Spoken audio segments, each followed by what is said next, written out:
It's essential that for the future, care is safe, it's of good quality, sustainable, and provides taxpayer value regardless of the setting.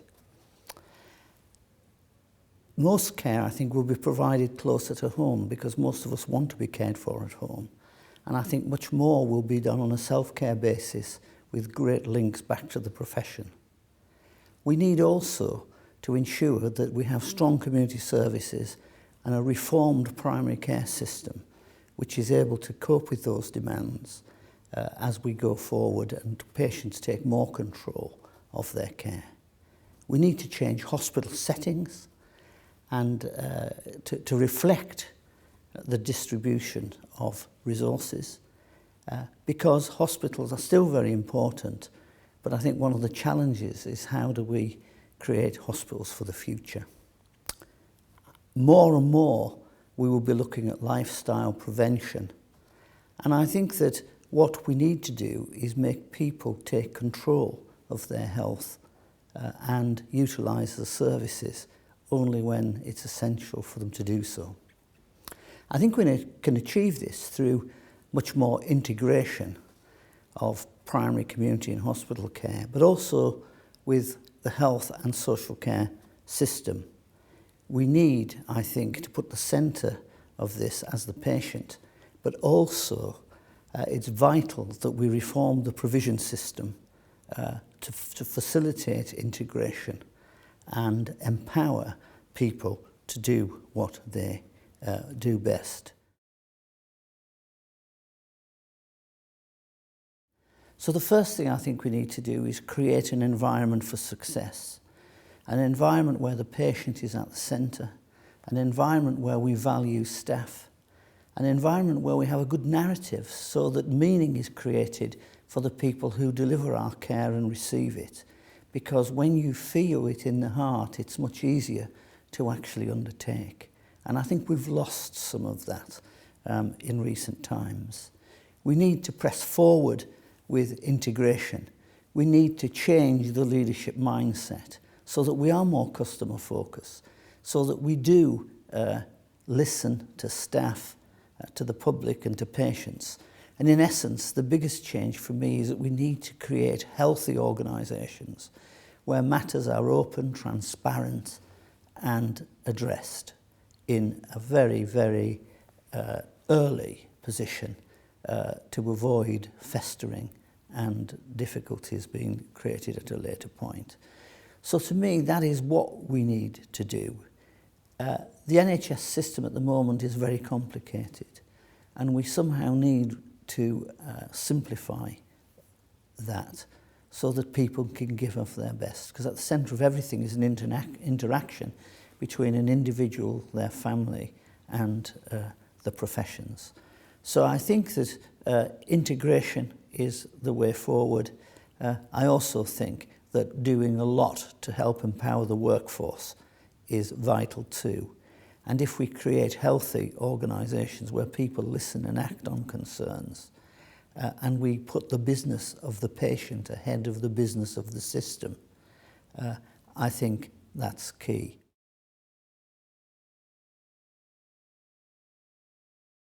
Quality for me has dimensions of safety. It has dimensions of, is the care effective? It also has to provide a good experience, and it needs to be timely. So it's all about, from my perspective, standards. Have we got standards that are co-created by patients and professionals that command the support of both?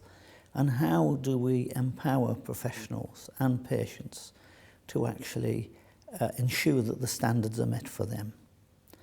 The whole area is about a thirst for improvement. And if in the next 5 years we do anything, the word of improvement should resonate with us more than the word of inspection.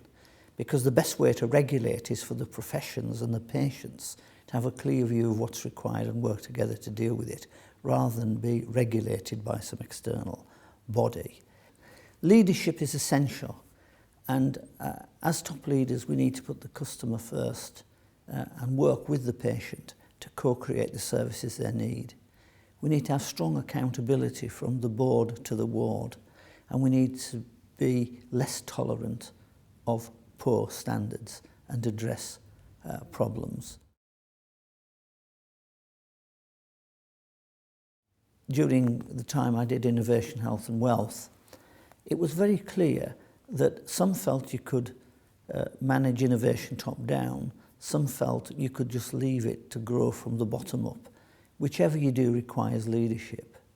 But when we're talking about best clinical practice, the best way to do it is horizontally, through peer review and education.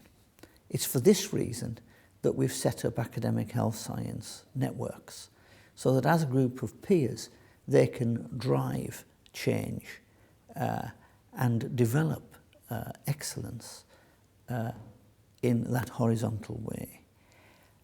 It's important that with best practice there's a system that rewards it, that there are a set of values that say that we're trying to focus on the right things and excellence is our goal.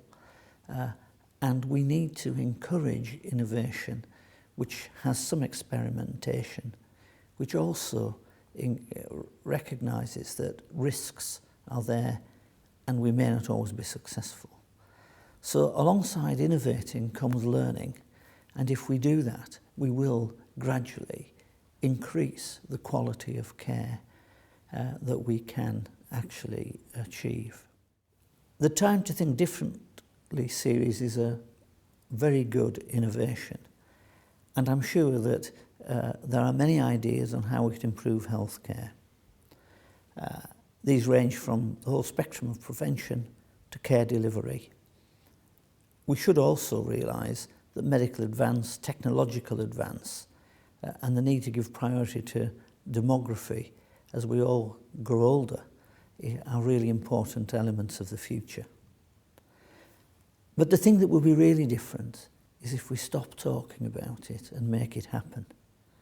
And in many healthcare settings, implementation is the area that we need to concentrate on, because quite often it's poor implementation that leads to the less good results. So for me, yes, it is time to think differently, but it is also time to make it happen.